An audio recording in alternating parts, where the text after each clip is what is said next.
Nah, saya punya dana rumah sederhana, contohnya misalnya ya.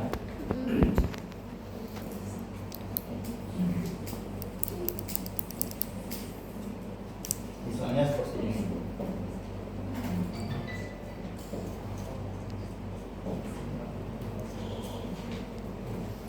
Rumah sederhana saya berikan contoh.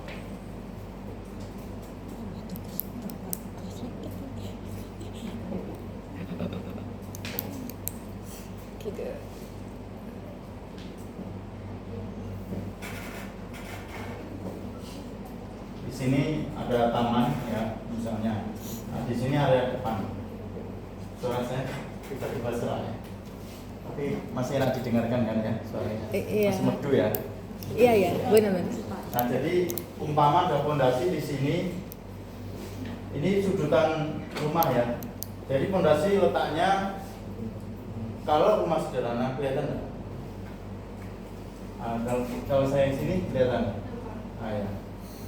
Komplain aja ya kalau misalnya saya menjelaskan kurang jelas atau memang nggak bisa gitu, nggak jelas sekali, keluar pak gitu. Ini fondasi, umpama fondasinya kita ukuran anggaplah 60 kali 60 ya, 60 kali 60 kali 30 gitu ya. Artinya ini panjang, lebar, Tinggi. di sini panjang lebar kali Tinggi. Nah, posisi fondasi umpama saya gambarkan ada yang warna merah. Oh. Fondasinya di sini ya.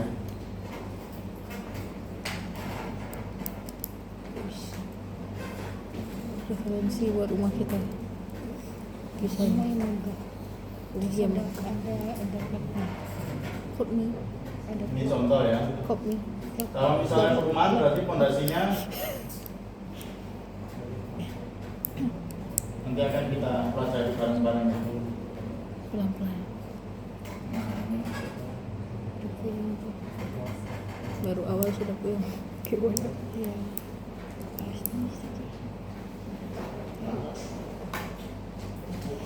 Kita sudah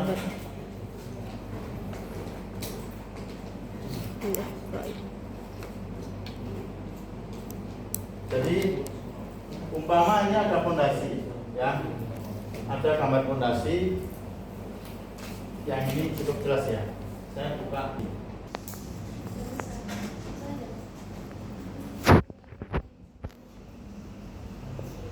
Ini contoh gambar rencana fondasi.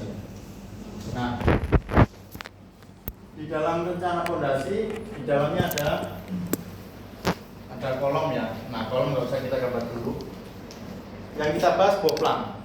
Ketika sudah ditentukan tadi garis titik koordinat penetapan lahannya ABC gitu ya. Setelah ditentukan, maka dari proses desain sudah bisa proses, dena sudah jadi, selanjutnya proses boplang. Nah, boplang ini didapatkan dari dena yang sudah dibuat ya. Setelah dibuat, umpama di sini ditarik ukuran misalnya ya 3 meter gitu ya. Di sini di 3,5 misalnya ya. Kemudian di sini ada 4 meter. Kemudian di sini 1,5, di sini 3 meter. Di belakang 2 meter misalnya ya. Kemudian penarikan boplang itu area luar terlebih dahulu ya, area luar. Umpama ini berarti total berarti 6 meter ya, Bapak Ibu ya. Nah, kurang lebih gitu. Maksudnya calon bapak, calon ibu gitu ya, atau calon mama, calon papa, Kamu jadi mama. atau calon papi sama mimi ya. Kok Mimi? Mimi susu ya. Ini selanjutnya umpama ini ukuran fondasinya 60-60 ya. Masih pusing.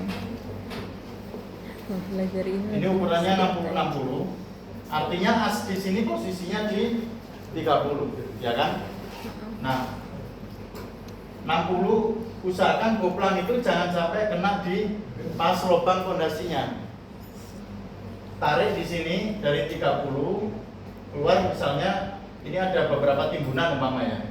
Nah, timbunan itu juga tidak perlu digeser atau dibuang, ya. Jadi dari galian ini timbunan tersebut itu jangan dibuang. Jadi dari 30 ini ambil umpama dari spare untuk timbunan ini anggaplah di 30 atau 40. Artinya total di 70. Nah, si boplang ini ambil di 1 meter sudah cukup, ya. 1 meter untuk area boplangnya. Contoh seperti itu. Terutama yang di boplang itu area paling pinggir dulu ya teman-teman ya. Siku tegak lurusnya harus betul-betul pas, ya. Siku. Ketika teman-teman sudah dapat untuk misalnya ini A, B, C ya, A, B, C, penetapan lahannya tadi berdasarkan koordinat. Lahan yang akan didesain ini kondisinya siku enggak. Nah, ini harus dipastikan dulu. Apakah lahan itu mau dijadikan bangunan habis atau enggak? Itu ya. Dari proses desain itulah muncul dena. Saya kembali lagi. Nah, ketika dena, area yang paling tepi ini dibuat boplang keluar dari ukuran desain yang sudah ada. Umpama tadi pondasinya 60-60, berarti dikeluarkan spare timbunan sampai batas aman bahwa si boplang itu jangan sampai kena cangkol ataupun dia bergeser. Boplang ini boleh dicabut kalau pondasi slope itu sudah jadi. Kalau masih proses pekerjaan pondasi itu jangan dicabut dulu boplangnya, karena boplang itu menjadi acuan bangunan itu siku atau tidak, ya. Kalau lari sedikit itu bisa menjadikan bangunan itu miring. Kalau umpama bangunan itu masih 6 meter, ya, ini masih enak. Tapi ketika dihadapkan teman-teman di lapangan itu sampai 130 meter. Nah, contoh, ketika miring di sini 1 cm, ini lanjut sampai ke sana, miring bisa sampai 2 meter. Nah, ini sangat beresiko yang sangat tinggi ya. Untuk itu teman-teman harus betul-betul detail. Mulai dari yang bangunan kecil harus tahu proses di dalam sebuah bangunan. Makanya kalau misalnya teman-teman ada orang bangun bangunan kecil itu nggak apa-apa, dilihatin aja. Kalau di situ tukangnya ganteng-ganteng ya ditanya, diajak ngobrol gitu kan ya. Pak, ini prosesnya seperti apa? Nah, nggak apa-apa. Tanya. Kalau ada orang bangun kecil. Nah, ketika proses pembersihan pun sama gitu. Nah, sebelum proses pembersihan, mungkin dari boplang ini ada yang mau ditanyakan. Boplang. Nanti pakai kayu apa? Dan nanti kita lanjutkan detailnya. Ada? Nggak ada. Lanjut ya, boplang ya. Dari boplang paham ya?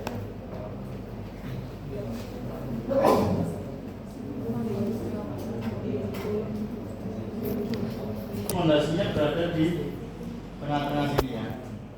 Nah, garis boplang ini yang menjadikan bangunan ini siku atau tidak.